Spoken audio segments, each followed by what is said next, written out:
Welcome to Lifting the Line, a construction contracting podcast. Today we're talking with Rebecca from Ninedots. Rebecca, welcome to our podcast today. It's lovely to have you here. Thank you for having me. And of course, Andrew is to my left as well, Thank you, bringing Elly. his knowledge and expertise. So, Rebecca, tell us about what Ninedots does, because you created Ninedots, didn't you, from its beginnings, from the very beginnings. You can go back as far back as you want to. That's right. Lucky you, I've got a bad memory, so I won't go too deep.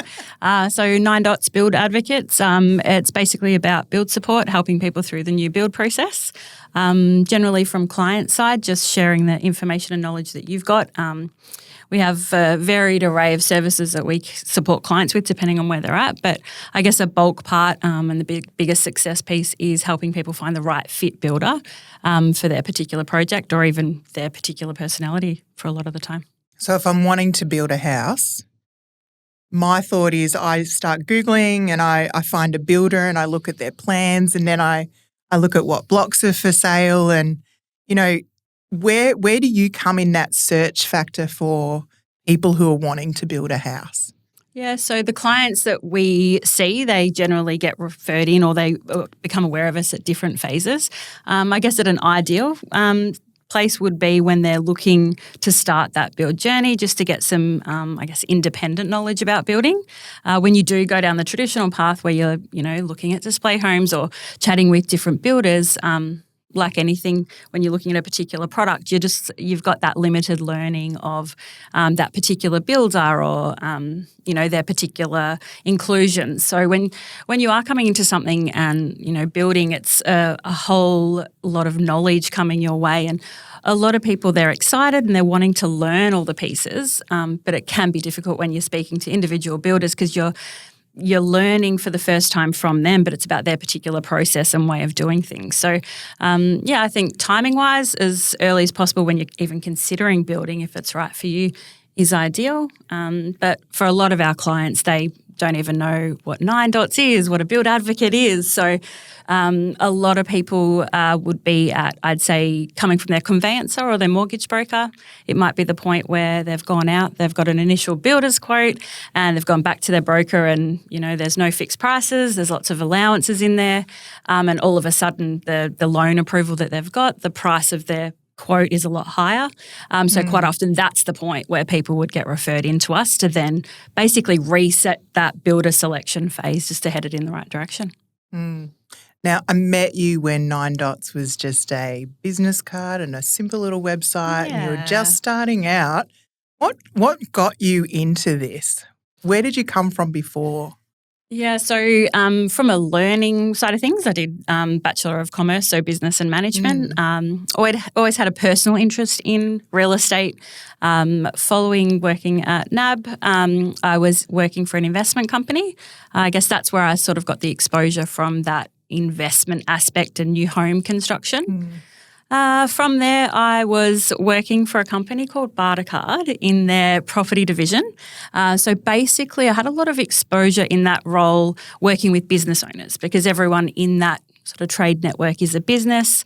My role in particular was to work with builders and trades and help the builders basically, well, for clients, members of Ballarat, it was to help them or bring in property opportunities into the system.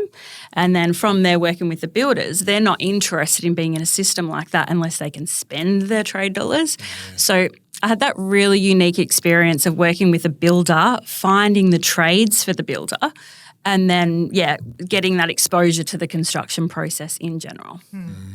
What got me into it was more seeing, I guess, the struggles that both the builders and trades have on that side of it. But the biggest thing for me going out on my own was the fact with the investment company, still now there's a lot of companies out there that, help people buy investment properties, and it wasn't until I had sort of had that exposure that behind the scenes from getting a family member involved in one of those investments, because I love I was an in-home consultant. So I'd love the education piece and I believed in, the building in the right areas and everything ticks the boxes from an investment point of view.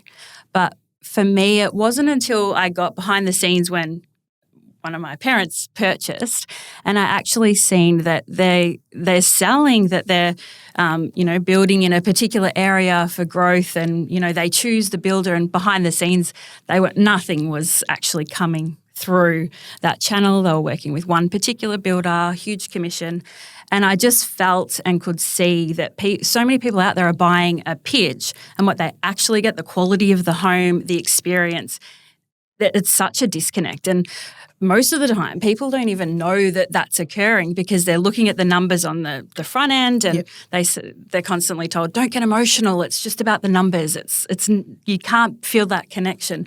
And then you just see the quality that's actually getting built out there. And I guess for me, it was about bringing in that genuine support for people who were building. Buyers are vulnerable, I reckon, when they're talking with big builders. To some of the stuff that you do with which is contract review, selecting the right builder, pricing. I just think it's such a minefield if you don't have any experience in wanting to build a home, pretty much. Yeah, I couldn't agree more. I've worked as a building supervisor, a construction manager, and I wish every client had someone like you at the start.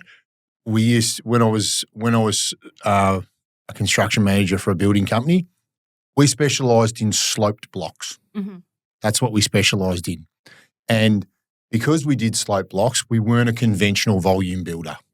So people would call us a bespoke builder, but really we were in a market where we were building volume houses on sloped blocks.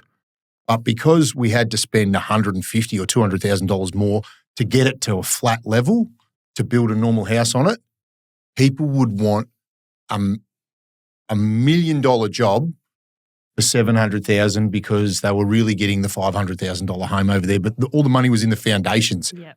But all they thought was, we're spending so much more money, but they bought a cheaper block because it was sloped. And I was like, if we just had a way of having a discussion around this, well, we're just getting you back to here for that extra $200,000.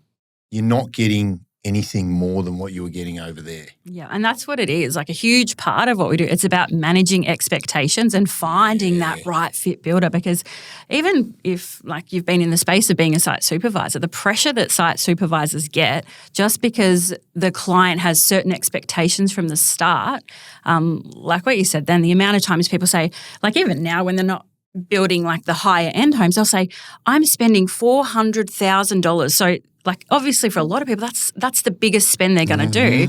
So to them, everything should be perfect, but it's not understanding that back end of where has that $400,000 gone? It's not in individual trade. So managing expectations huge, and that relationship across the board from client, builder, site supervisor and trades. Yeah, for sure. Absolutely. Well, site supervisor, it's the highest turnover I've seen of people that work in the industry. I know so many tradies that got out of being on the tools, went and became site supervisor, and honestly, they never made it to the end of a build. Yeah. 7 or 8 months, they're out. Gone. I'm like, don't blame you. Because really the role of a site supervisor is from beginning to end. Is that right? Ideally, that's what you want. Yeah, as a consumer and someone buying, absolutely, I'd want the same site supervisor. Yes, okay. And so my idea is that a supervisor comes and checks in, but do they see the whole build from start to finish, or what? Many people's experience of when they build a new home is they go through 1 or 2 or 3 site supervisors on the one build. It really comes down to, and what we've seen over the years too, it really depends on the builder and the pressure that the builder or the business structure model that they have. So there's still some builders now that we've seen the same site supervisor in that role for 15 years. Yep. Whereas, for example, some builders might have a site supervisor and they're managing 20 builds at once. So high pressure, high turnover. Whereas you've got other builders where they just say, look, we only have our site supervisors managing 6 builds at a time. So the way supervisors are managed from individual builders has a big play on turnover. And that's the thing too, when we're considering the right fit builder for a particular client, we can't control the industry or anything that's happening with, builders that have high turnover in their site supervisors. that's definitely not ideal, but it's something that if you're aware of that particular builder is having that kind of experience and you've got a client that's really, quite anxious, then among all the other things that we consider for the right fit, you're definitely not going to be considering that particular builder because of that particular point. Yeah. Whereas another client might not really care about that aspect as long as they get to the finish line and it's cost effective. So it's all about, for us, it's all about the client and what they're looking for, what they're trying to achieve, and then who's the right builder for them. So, And I just think that's a great idea. Well, I met you and knew what you did because we were part of a business network. But it wasn't until my mum was also wanting to build that I had you at my dinner table because I was concerned for my mum and I wanted to help her because she was choosing a block and she wanted a builder and I could see her vulnerability being in her 60s. And, having you come along for that process was hugely significant. A, for me, I knew mum was going to be looked after. But B, right from the very good get-go, I remember you proving your value, if you like, when you actually were first to see a contract before she signed it. Do you remember this? I definitely remember the process with your mum. Your mum, her particular project really sticks with me a lot. Yeah. There's a lot of emotion behind that because, our brother had just passed away and she was living what she felt was a legacy of wanting to honour him. Goosebumps all over again. Yeah, I know. She put a lot of heart and soul into her build. And so, A, you understood that as well and really cared for her. And obviously, when I caught up, you said, how's your mum? And so you remember her and think fondly of her. But I remember there was the day that she had to meet whoever was selling the land and sign the contract of the block and the property, and you were meeting her that day, but you arrived early and read the contract. Do you remember that at all? You might not remember the details. Not that particular part of it, yeah. But I know my mum walked in and you had sat down, you had read the contract and you saw that they had increased the price on her. Does this ring a bell? Not that part. Yeah. No, but it's not uncommon. Normally we'd read it prior to, but that's the key thing you look for. Yeah. And so that day I remember you saved my mum somewhere around $5,000 straight up. That's good. I'm glad. Yeah. Just because you read the contract and they were going to adjust it and add some dollars to it and claim a mistake that they had made in the original price. Now it's ringing a bell. Yeah. And I was just like, okay, that's it. Rebecca's the best thing ever. Like, we're going to have her forever. And I've done nothing but refer you ever since, So from that point, you were invaluable for mum. And so that, so the things that you do, like just unpack a little bit of that and maybe share some experiences where you know that what you have offered to somebody at that particular point in time has been quite timely and essential. Yeah, I guess it's overall it's just the support in general. Like even bringing it back to the example you said with your mum, a lot of people, for example, would see that the price has gone up and they would question it.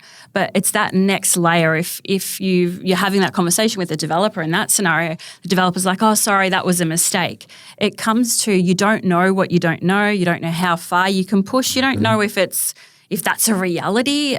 So I guess it's the knowledge piece that you bring. And even recently we've just hired another employee a couple of weeks ago and we've got our processes and policies, everything's in place and she kind of keeps going to sort of say, oh, where's that in the manual? Where's that in the manual? It's absolutely there, but every single build and every single client is different. Yeah. And it's about that alignment between what's their understanding, what are they actually trying to achieve, and a successful build for them. Obviously, we do the building inspection side of things, so the quality assurance aspect is there for us with every build, but the actual enjoyment of the build and the success of the build really comes to that alignment and how the client feels when they're going through it. But yeah, picking up on stuff like we do the quote reviews, so comparison. If sometimes clients will come to us and they've already started that process themselves trying to find a builder, and they might just say, look, I'm looking at these 3 builders that all the price is the same, but this one's giving me a free driveway and this one's giving me an appliance packets. So in those scenarios, it's about, that comparison piece and, identifying where the value is in different one contract to the next or one quote to the next and the fine print, the allowances, the conditions. I think a big thing is with people when they're looking for a builder, they're looking at the floor plan, obviously display homes. A lot of people now are savvy. They're going online to get advice, but like anything online, there's going to be, good stuff, bad stuff, and then quite often you get yourself in a spin. But a lot of it when it comes down to the quote, people are just comparing that aspect to make their decision. What they don't know is, what's going to be in that particular builder's contract, because as soon as you sign the contract, it's basically telling you that anything up until now, verbal or in writing, is not in play. That was always a big one for me. Yeah. Yeah. Oh, but they said this. Yeah, absolutely. Well, that might have been a discussion, but this is what went into the final contract. And as a supervisor, that's what you've got to work with. That was harsh. Yeah. And they go, but here it's in an email. I'd go, I wasn't privy to that, and I have to build this. Yeah. Yeah, that one's really difficult, especially when there's a lot of backwards and forwards. Before the contract, we'll do this, we'll do that, Yeah. Yeah. And even in that scenario, like when they're saying, oh, but I was told I was doing this, a lot of them, they don't understand the structural implication of it or like the impact on the permit at that stage. So it's not even like that you're saying no. It's something that, there's been an error part earlier on in the piece that's a lot harder to fix now. So as I said, it's about that managing expectation and bringing in the knowledge of a build at the right stage so people just know what to expect. So do you do the stage-by-stage inspections as well, like the frame stage, the lock-up or whatever it is? Base, frame, lock-up, fixing, completion, all that fun stuff. Yeah. So that's just our traditional sort of building inspections, but we do a lot of project management in general. So for example, with a project management client, we're basically taking the build on board as if it's one of our own. In those scenarios, we do 12 building inspections and we communicate with the builder constantly as much as they need, but we update the clients fortnightly. A lot of the time, you've been on that side of working for the builder. When we first come in and we mention to a builder that, we're building inspectors and we come in 12 times, you can, as a supervisor, you already know, you're like, no, thanks. The last thing you want as a supervisor or as builder, someone looking over your shoulder, making a list of things you did wrong. And so when someone says, oh, we're going to come in 12 times and not 5 times, you just do whatever you can to try and avoid that particular thing. But it's taken us a long time. Like we've been doing this for 12 years now. And, over time you build those relationships with the different builders and they understand that we're there to work as a team because the builder wants to build a great house and site supervisor wants the client to be happy and do the right thing. But if it's talking about like the building inspection side of it, if you're doing an inspection and it's at final stage and, you've got an issue with the brickwork, doing an inspection much earlier at the right time, the impact on the builder, the time, the cost is so different. So, doing those 12 inspections for us, it's about picking up things in a timely manner so then it can get rectified. But as much as anything, it's about make the way we deliver those is very much about collaboration. And, we want the builder to look and feel good because as soon as the builder feels good about a little piece, even early on, they're just going to continue to do well because that's what they want to do anyway. Yeah. When I was supervising, I didn't really have problems with private inspectors. I never really had any issues. But I did get frustrated at times when there'd be compliant, minor defect, major defect, or non-compliant, minor non-compliance, whatever they wrote on there, and I'd go, mate, it's either compliant or it's not. It's structural. Come on. And I'd go, well, this is what the engineering says. You're saying it's wrong because it doesn't meet a particular code. I get that. Give me a solution. That's not my job. And I'd go, you're telling me it's wrong, but you won't tell me what you're going to accept to fix it. And I used to get really frustrated with that. That's just a loop that you can completely avoid. Absolutely. And I did end up blasting one bloke one day. I said, just don't come on my side again. I don't care if they're paying you. Just don't come here because you're not helping. Yeah. Because I felt And like he was trying as well. Yeah, I felt like he was trying to justify his existence to the client. That's a common conversation and thing we hear with supervisors, especially if we haven't been to site first, because there's a few things in that. First, the regulation or lack of with building inspections in Victoria, it does not take much to be a building inspector. So a lot of the time they're working from a template, and if you're a supervisor, you know how to manage a build. A lot of the time they're learning a template, recognizing defects. So in the scenario you had, it could be that he understands that it's a defect, but he's got no idea about how to fix it. Again, similar, like when we're on site and we're doing those sort of things to recognise defects, a lot of the time, or the value that you can bring by knowing building in general or that bigger project management piece, is you're not putting stuff on the list that is currently at this point in time that doesn't look right. If you understand that the build process is, well, they haven't done that yet because that trade's still coming back in like 2 weeks, so they're obviously going to do it. Yeah. So it's about that, that human piece as well. Like, it's not about being against the builder and saying, hey, this is what's wrong. It's about just assisting everyone to build a better quality home. Yeah. And I said, everyone ultimately wants to do that. Yep. You just have to, sometimes it's, that ego piece as well. Not all site supervisors are equal, and, you can bring that collaboration piece into the mix and be supportive, but sometimes people just don't want to hear it in general. But we've had a lot of success with builders, even from a management point of view. When they get busy and they've got a lot of turnover with site supervisors, or they've just come in as a site supervisor for the first time coming from a trade, they know they might be a big building brand, but they know there's inconsistencies from one site supervisor to the next. So just having someone that can kind of guide that level, so then ultimately the clients are getting the same experience regardless of the quality or the knowledge level of the supervisor. So like a lot of things, it's just about relationships and working together as a common goal. So you've been doing this for quite a long time now. What's your opinion? Have you noticed a drop in overall standard or quality of trades over the last 10 or 15 years? I wouldn't say as a whole, like you still have, we've still got builders that have been consistent with the quality aspects. I don't think it's dropped as a whole, but we've seen builders going through different struggles and trying to find solutions to those struggles in different ways. We've definitely seen a lot of dodgy builders, So I don't think the overall quality's dropped. There's a lot more pressure on the work site. So, quality for some people might drop because of, the pricing, or obviously we went through that whole thing where there was the fixed price contracts, and then, they weren't able to put the price up. So they're trying to work with what they've got. So you're definitely seeing some, subpar work in that. But overall, I don't think it's dropped, but it depends on the builder and where they're at in their particular business journey. I said to a guy about probably 2 years ago, said, I don't think I'd want to be a residential builder for the next few years. And he goes, why is that? I said, well, I think end clients' expectations have gone up because everything's gone up in price.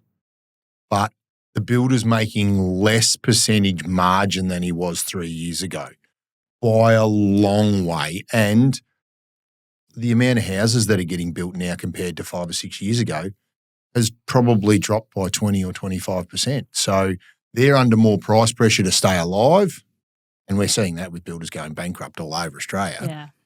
So I think residential construction at the moment is a very hard game to be in. Yeah. And with what you said, like builders going into liquidation, and that's been a big thing that we've had to sort of have a play in. When builder goes into liquidation and you're supporting clients through the build, it's about finding another builder. And then if they had a front-loaded contract, for example, with payment schedules, it's a lot harder to find a new builder with the balance of what's left in the contract. Yes. You've got some builders not wanting to take on that risk, and the builders that were putting their hand up to do it, it wasn't uncommon for the second builder to then go into liquidation either. So it is definitely hard for builders and clients or people that are building in general. especially with that misalignment of understanding of what's actually happening. And as you said, as a consumer, you feel like you're paying so much more, so you want so much back for that. But the builder can only do so much with the margin that they've actually got. Yeah. Do you find you end up being like a mediator?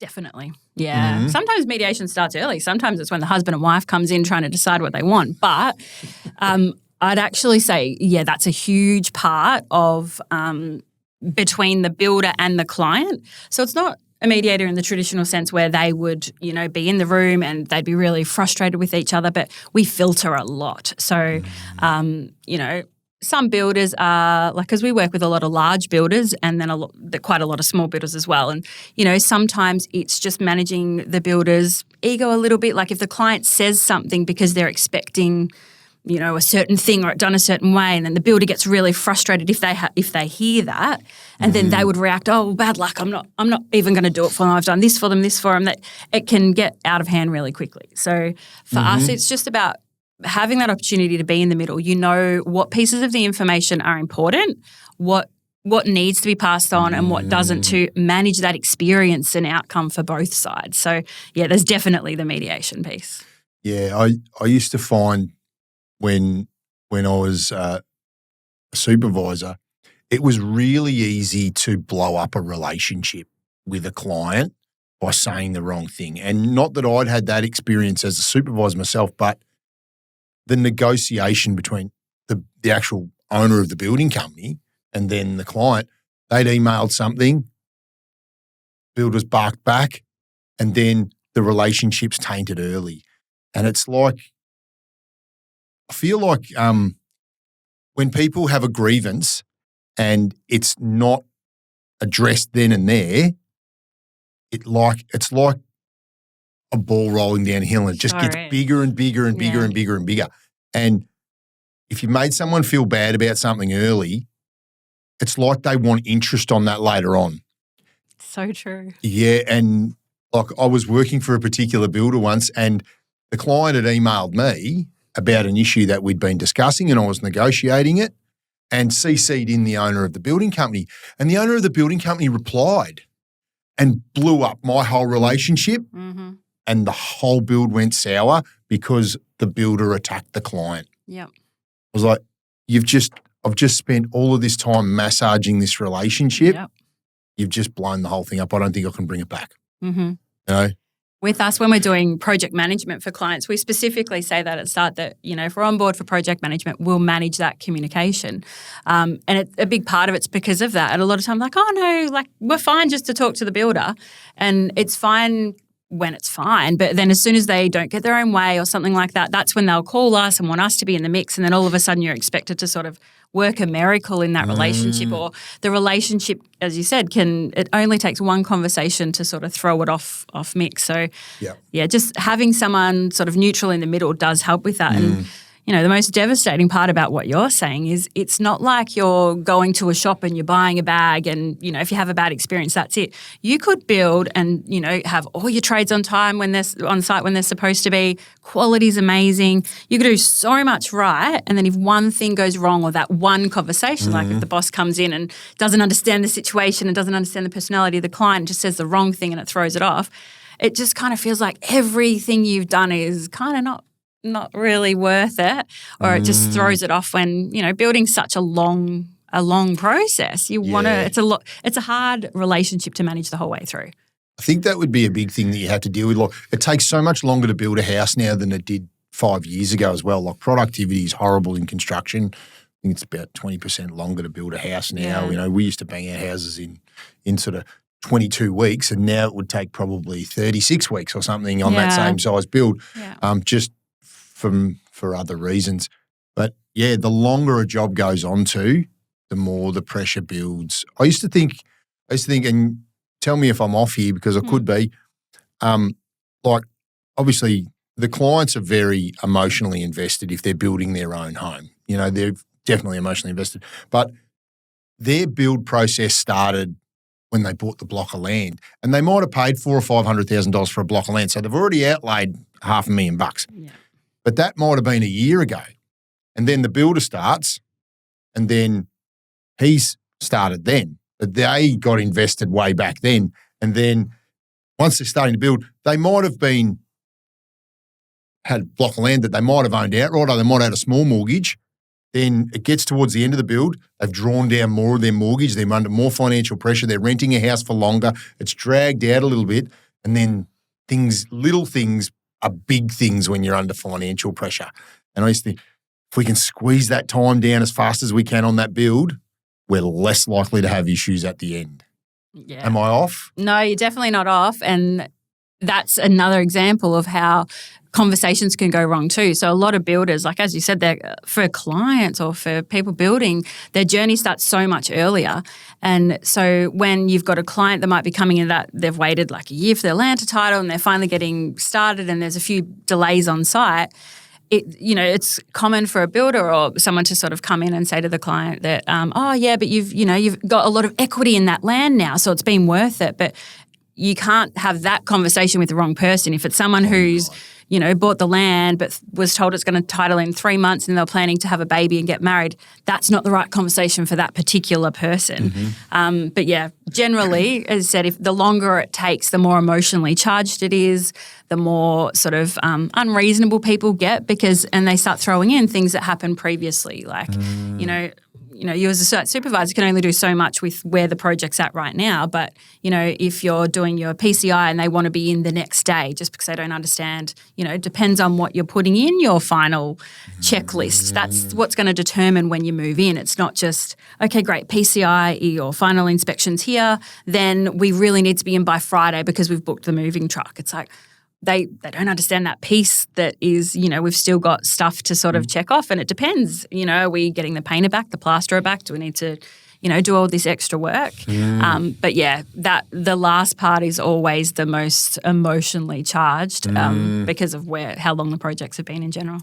And so I know after the client moves in and there's been the handover, there's a period of time too when faults can still be realised and reported on. There's got to be when's the expiry date on that for people to? Are you still part of the process post moving in? Project management, definitely. Depends what clients engage us for, whether it's just, builder selection, contract review, inspections. But project management, absolutely. So that's a maintenance period. Generally, it's 3 months. Some builders are 12 months. So they all have the actual overarching warranty piece. But even with that, each builder sort of manages their maintenance period differently. Some are better than others in regards to actually getting back and fixing things. Some have a bit of a reputation of sort of making excuses as to, what actually isn't a maintenance item, should have been picked up. So they might, for example, take recognition that there's something wrong, but it's something that should have been picked up at the prior inspection, so they're not fixing it because it's not a maintenance item. We've had a lot of people sort of have issues with the builder's process for maintenance in general.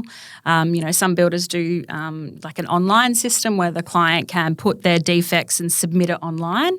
One particular person had come to us for support because they didn't get any of their maintenance items rectified.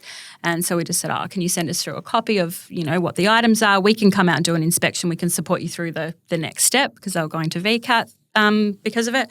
And in their scenario, they didn't even have a copy of it because it was an online submission.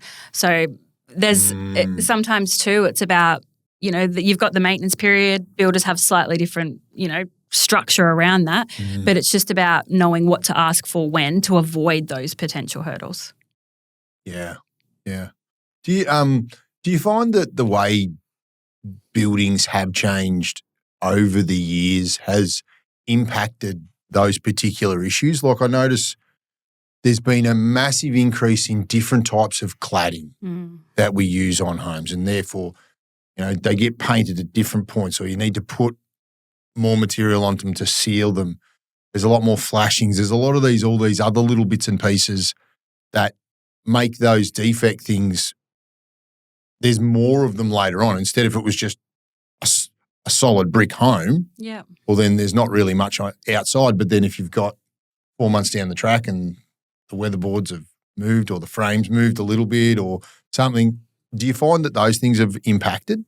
So our on-site team will probably answer this a lot better. But for us, I think it's about the knowledge for being an inspector has definitely increased with all the different, performance solutions and different products and stuff coming to market. Yep.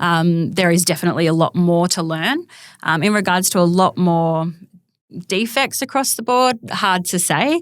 But yeah, there's definitely a lot more to know, and not just from an inspection point of view, but as a site supervisor as well. Like even from your side of things, like all the different bricks that are out there now, how much that's changed in itself. Yeah, for sure. Yeah, so there's definitely a lot more to know across the board. Yep.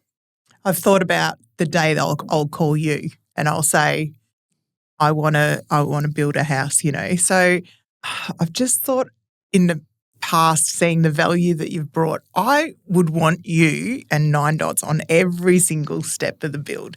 But you must get people coming in halfway through something or after the fact, calling you when they perhaps should have got you earlier, perhaps should have had you from the start. Like, how much can you do if there's a problem after it's already happened? Are people calling you after something's gone wrong? Definitely. And the last thing we want to say to them is like, if you had have done this, then you would have avoided that. We never start there at all. And to be honest, it's my fault that they haven't come earlier because our marketing is terrible. Don't go on our Instagram page. It's just non-existent. So a lot of the time people are coming later or at the point where there's a problem or there's an additional charge on the contract that they weren't expecting or a special condition that they, didn't agree to because it wasn't in their quote. We do a lot of that problem-solving piece throughout.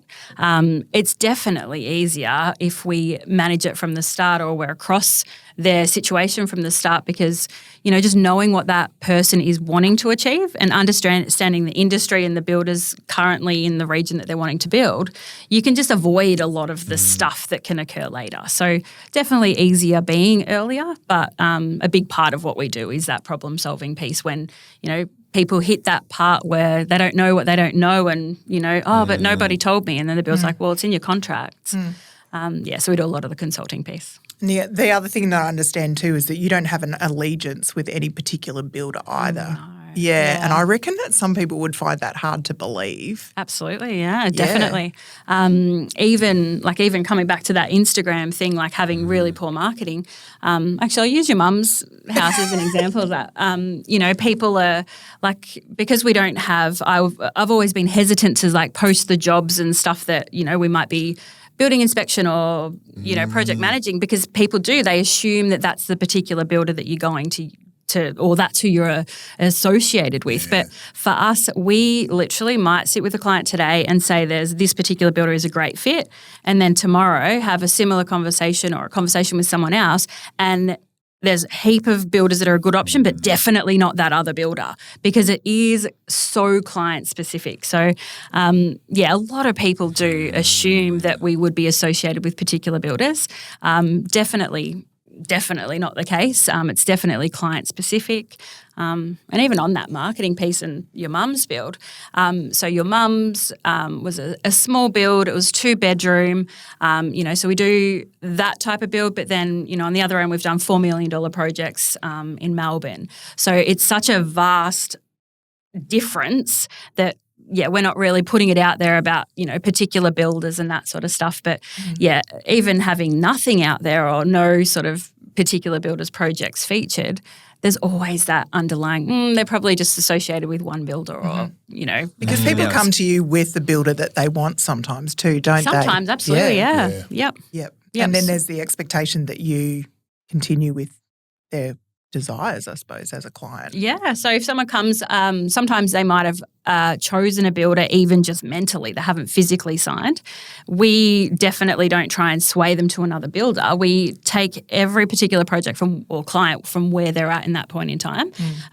So we'd still take it back a step in the sense of, what is it that you blanket this particular option for the moment. What was it that you were trying to achieve, hoping to achieve? What's the budget you preferred, time frame, when did you want to be in?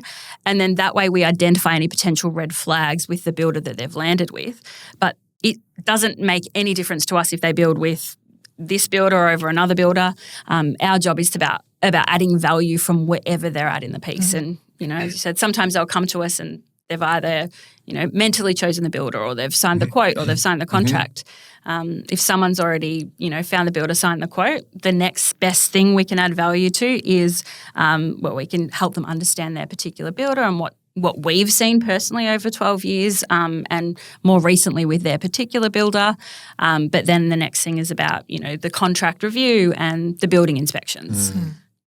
Have you had builders approach you and want preference?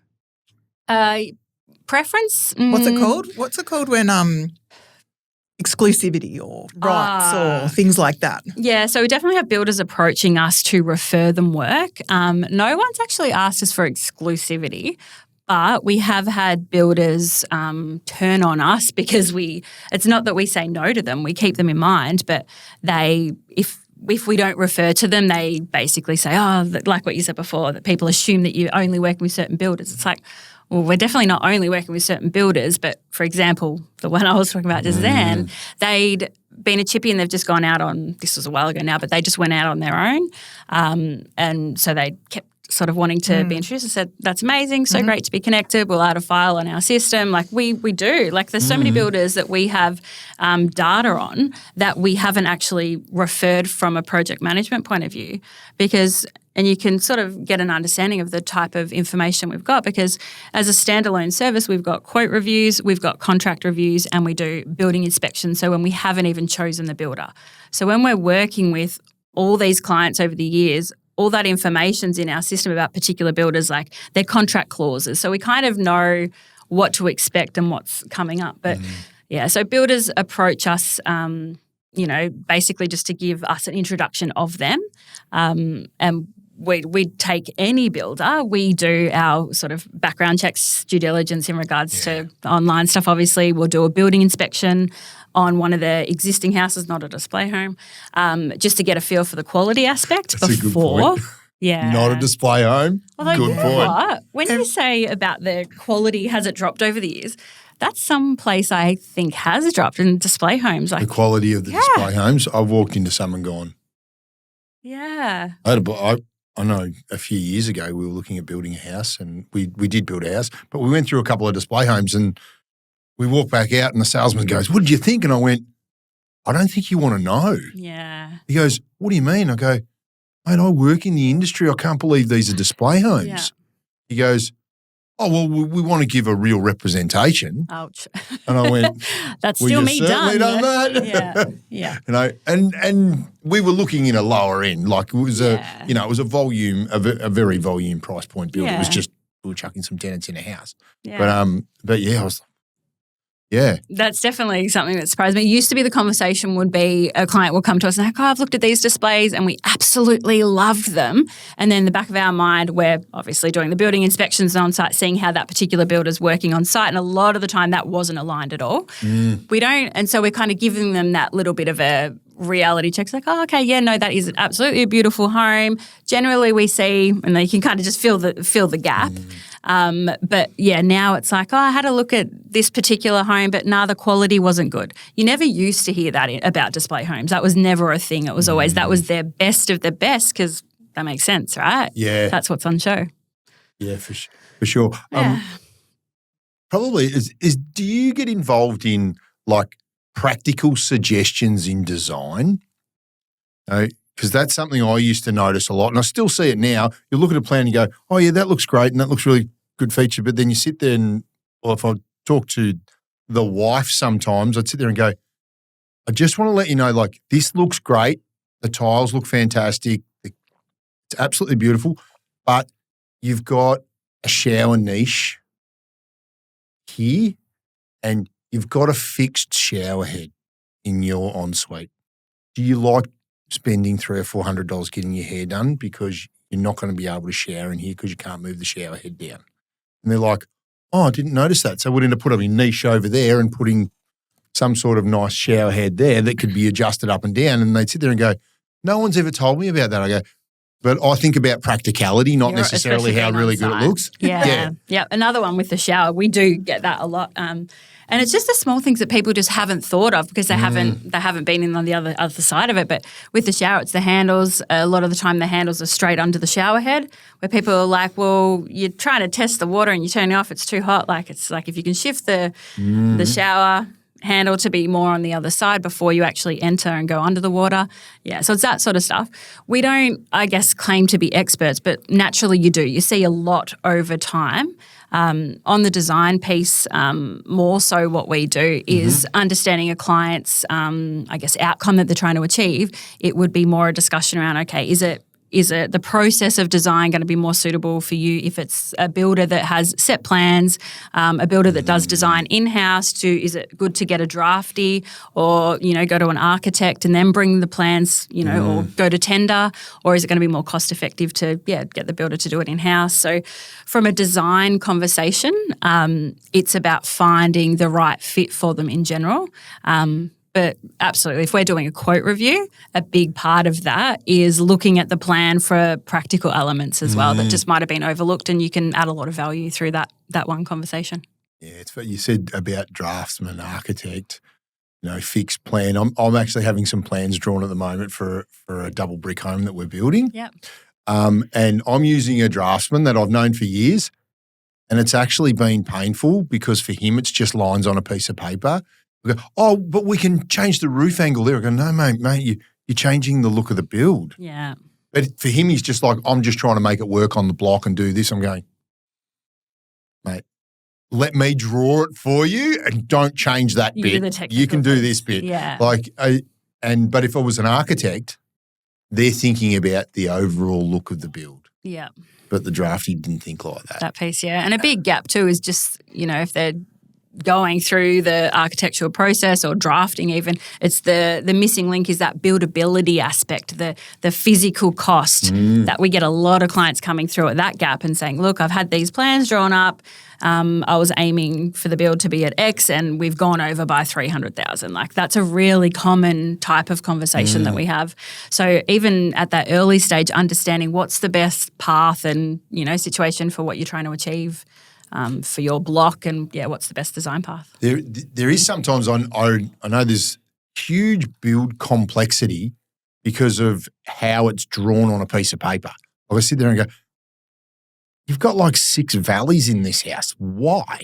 Mm-hmm. Like that, that's just what they drew. I go, there's no practicality in the actual build process because of the way it was drawn as a floor plan. Yeah. And then actually making the roof work and all the internal corners, and that throws costs through the roof. It definitely does. And it comes down to the actual architect, what they're used to, what they think is the way of doing things. And it can be very different. Even the way that a designer and architect does their plans, we get a lot of stuff back from site supervisors. They'll like particular plans over a different architect's plans because they're easier to read or they're not missing things. Yeah, there's a lot of variance, but people just assume that, okay, I've gone to an architect, I've got my plans and I've given it to the builder, but they're not equal even in itself. Yeah.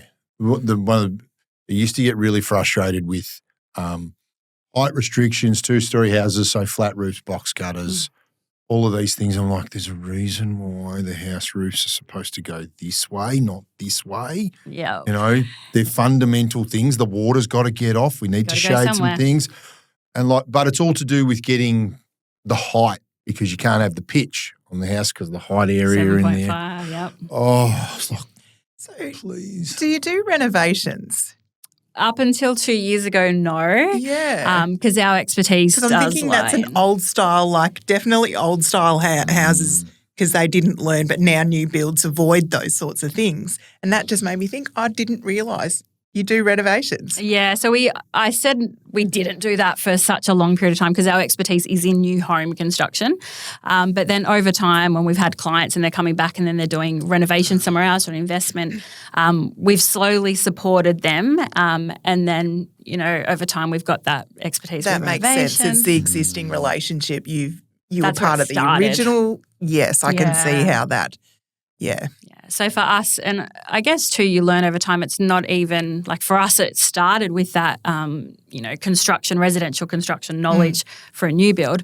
But a big part of the value that we bring is actually in that project management piece. So when you're talking about renovation extension, a huge part of that is the understanding the costs, the quote, the contract, managing the relationship. So even though I didn't know anything about restumping a house, the value that we bring is still there from that other aspect. So, And I'm thinking about there's another person that I think we know that you're perhaps across the build is just that they're building their house in sections where they've built the first part because that was their budget. They could do that. Yep. And then there's a wait period for another year or two, and they're going to build the other extension part. And then in another couple of years, they'll do another extension, So that's a bit of a complicated timeline, but you also work with that sort of scenario as well, don't you? Yeah, because all that is to me is that's that particular client's scenario, their goal, and that's what we do. You just work with the client's goal and what they're trying to achieve and what's important for them. Yeah. So definitely, Yeah, interesting. Yeah. You were talking about your plans for your building. Yep. You might not want to go into it, and that's okay. But I thought communicating your objective with your architect, because that you've got a very unique objective for that build, don't you? Yeah. Yes. Yeah, absolutely. So it started with double brick by the sounds of things. Well, it's going to be heavy masonry because we run a bricklayers association, but I think we've complicated construction over a period of time, and we've lost the fundamentals in some areas. Like there was always a reason we had eaves on houses, and it was to get the water away, shade the walls, better for your energy efficiency. We had windows that opened instead of just all awning windows. We had sliding windows, or we had windows that opened up in older homes so you could get airflow through. Yeah. All of those sorts of things. So we're building a place that's solid concrete block, and we're trying to do it. We're trying to reduce the amount of extra things that we put into it. So we're going to be having the kitchen, dining, living area face concrete blocks, so it doesn't need to be painted. Mm-hmm. We're going to be I'm aiming for 9 stars. Yep. A 9-star home because of the thermal mass. We can hold that. We can cross ventilation, shading correctly, and effectively we're going to build this home. We're looking at being a burnt concrete slab, concrete blocks, insulation in between, double glazing windows, all those sorts of things. Effectively, we won't even probably have a carpenter on site until the roof trusses go on. Amazing.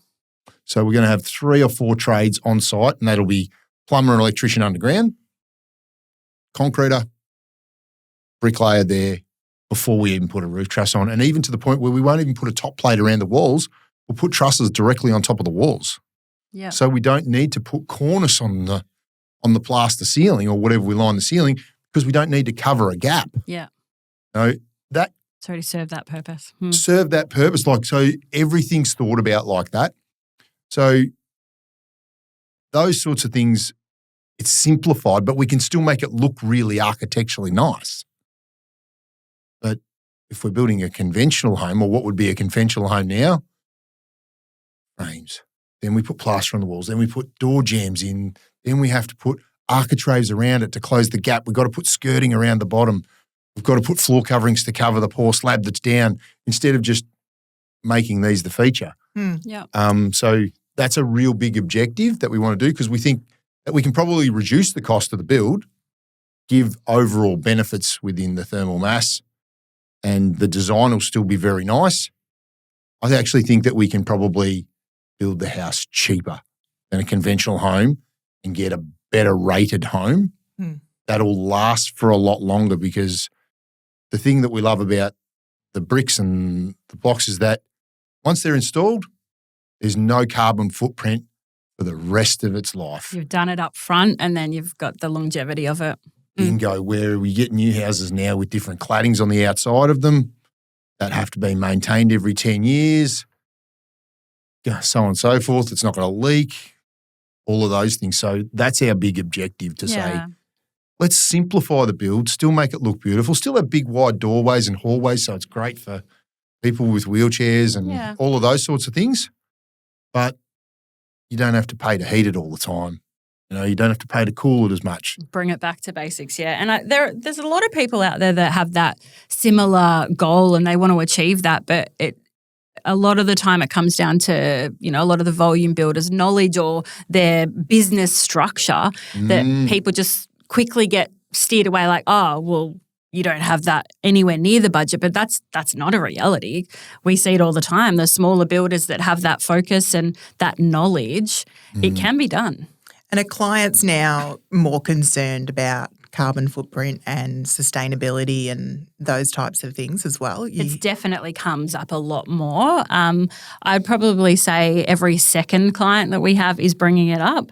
But then depending on which builders they've spoken to before they've come to us, a lot of the time it might come down to cost and then they're not doing it. Or you have some people that are so deep into the research that they hit that point where they've learnt something, but then they've learnt something else that contradicts it. So then they just get themselves in a spin.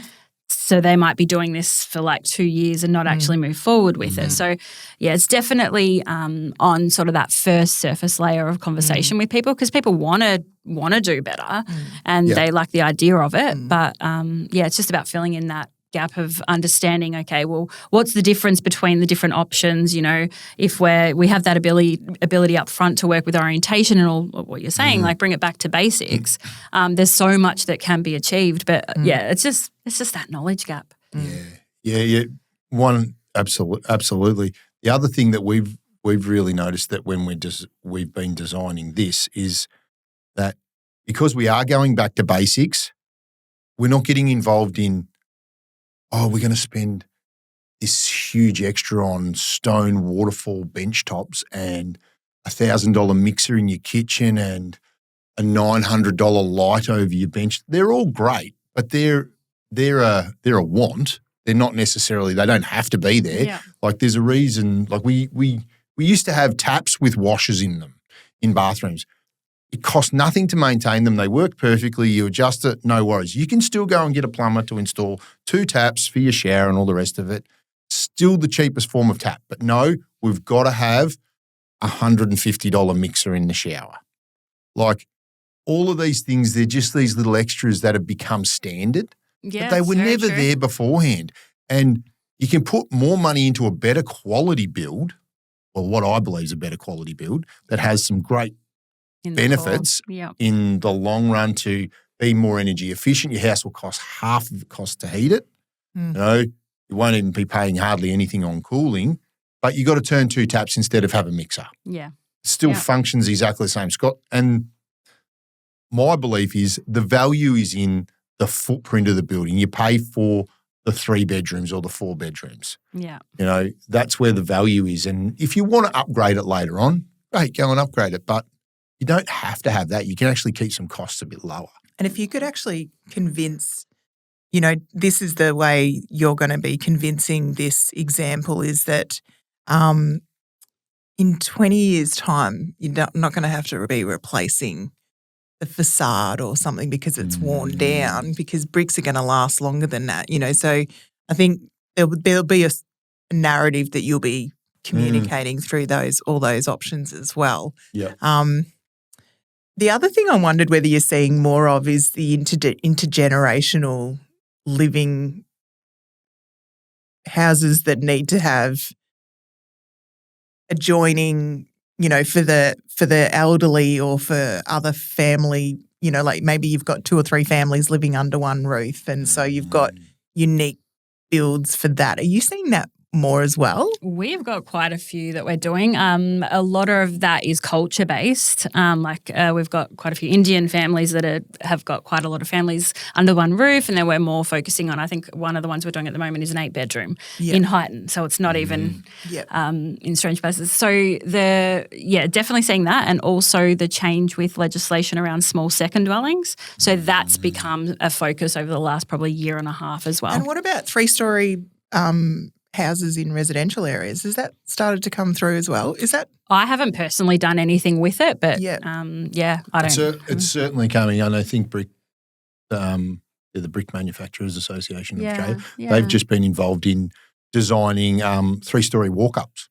Okay. So no elevator, Yeah. 3-story, still fit in a residential area and knock-down rebuild residential area. Yep. Some parking restrictions depending on things, but Yep. you don't need the fire systems that you need when you go to 4 stories and things like that. Yeah. You know, so they can. That's a sweet spot. Yeah, there's a bit of a sweet spot there, and I noticed there's a bit of an influx on rooming houses now. We have a lot. Co-living and rooming houses, we're doing a lot. Yeah. Absolutely. Because they're thinking another by 2050, they reckon 21 or 22% of people will live alone. Yeah, wow. There's so single living is on the increase. Yeah. So do you mean single living, meaning like designing houses for single people, or you meaning designing builds for single? Designing people where 4 or 5 single people live under the one roof in like a little apartment. But their own space. Yeah. Yeah, there's And a it's lot called of change. rooming houses. Rooming I think houses. So co-living, rooming houses is where, it's more like student accommodation type stuff with a rooming house. Co-living, it's kind of been, from an investor's point of view, we're seeing a shift from the NDIS investment space. Now they've kind of jumped over to co-living opportunities. Like anything in those things, it's a very risky area at the moment because it's got to link in with council and there's a lot of regulation and a lot of planning and, you just don't want people to be buying into the idea of co-living because of the future rental opportunity. So they're selling it on though. Yeah, correct. Yeah. And what's happening is they're paying so much more at the front end based on that future income, but you've just got to make sure what you're paying at that front end is the right price and that builder is actually building to the right standard for you to get that occupancy at the end, because what you're doing at the front end is you're signing the contract for the build at a higher price for the extra bits and pieces that go with it to make it compliant. But ultimately it's with you at the end if you can only rent it out as a standard home. So there's big sort of support pieces needed in that. But we're definitely seeing that come because there's through. Classification on disability dwellings that have been built strictly for disability. Yeah, with the NDIS stuff, it's like the all the different categories for the NDIS. Yeah, absolutely. Yeah, that's another thing of the solid stuff that we're doing. You can put handrails anywhere you want. Oh yeah. You want to put a beam in the ceiling to have the thing over the bed, no problem. Just pitch it off the walls. You don't need to put in extra studs or anything. It's just all of those things. Every time I want to hang a picture, how much effort it takes to find the stud. Shouldn't be that hard. It's painful, and then in the end you hang the picture to hide all the other holes that you've got in your wall. And it's not quite centred anyway. I'm just going to leave it there. So when you started, what was your core business? What did you start with? Builder selection. So helping people find a builder. So sort of that was the core. And then we were basically just helping people who hadn't yet found a builder. So that was where we could add value at the start with that knowledge piece. And then over time, because we did sort of contract review and then over time added building inspections into that, over time, we'd get a lot of calls. People like, I'm building with such and such. Can you guys help me with my contract review? Building inspection. It's like, oh, no, sorry. And then to some degree, like the perception that I guess we were giving people is like, what's going on in the background? If you're only going to help, or if your business can only help with a builder that you tell me to build with, it just seems a little bit sus, like you're getting paid extra from the builder. What's going on there?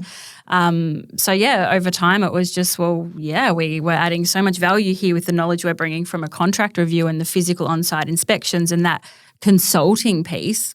Why can't we do that for everyone? Why do we have to only work with builders that we've got knowledge about and, we're across their quality? Because, you can still support people at different phases. So kind of built out from there.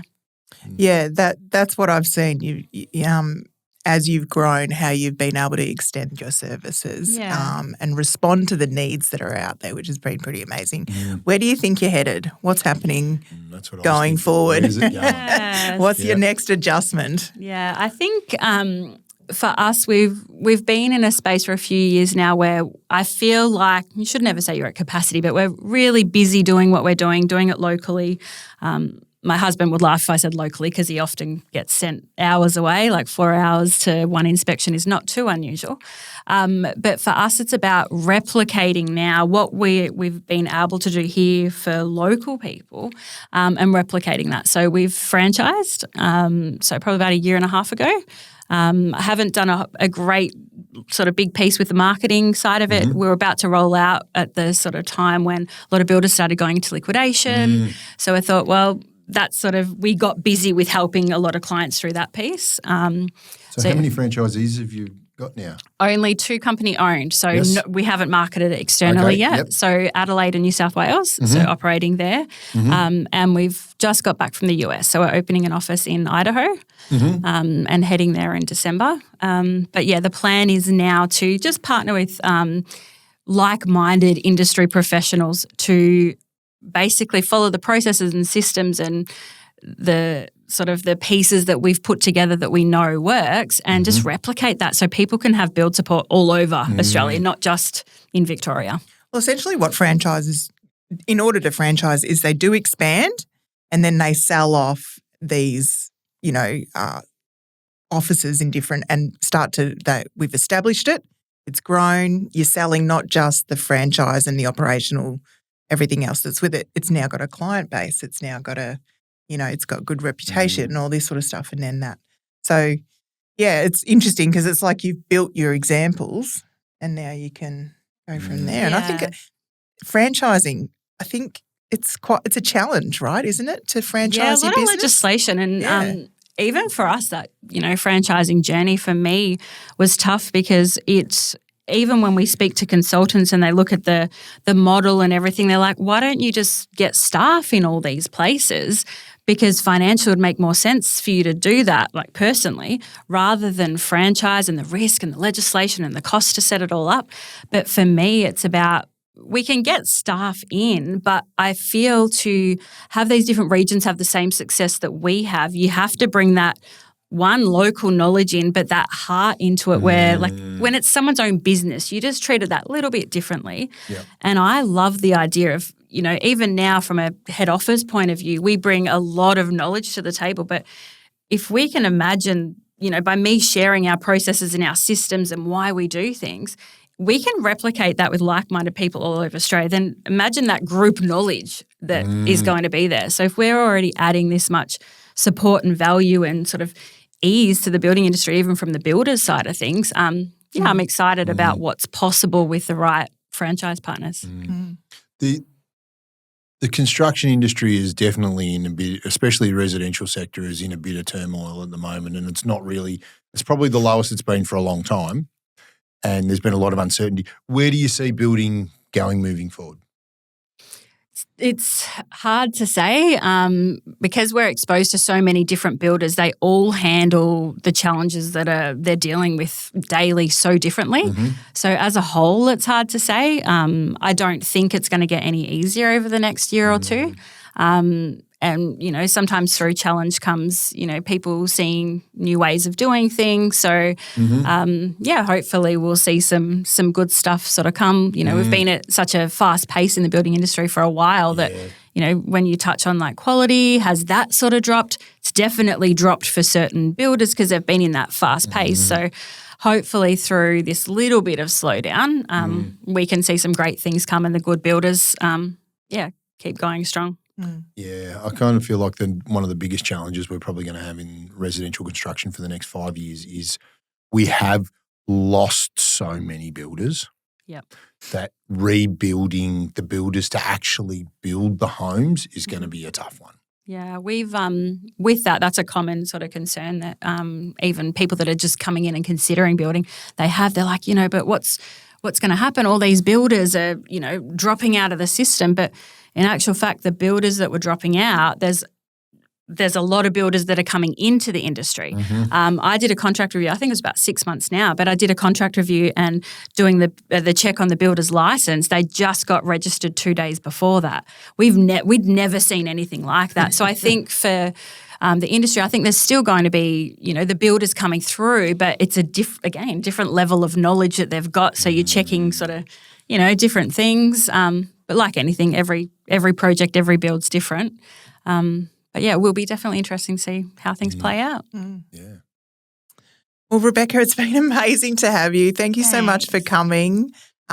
Your knowledge of the industry and seeing it from so many different angles and from, it really is unique. And I think one, you could speak to the consumer's experience, but the other being, how the building industry is going overall, has been really valuable today. So thank you so much for coming. You're welcome. What would you like to leave us with? We always let our guests say who they are, where they are, how people can find you, that sort of thing. What would you like people to kind of hook onto before they press stop on their podcast? No worries. Well, if it's someone that's looking to build or know someone who's considering the new build in general, feel free to reach out. Website ninedots.com.au and our number is 1300 993 683. Done. Brilliant. Thank you. Thank you. Thanks for having me.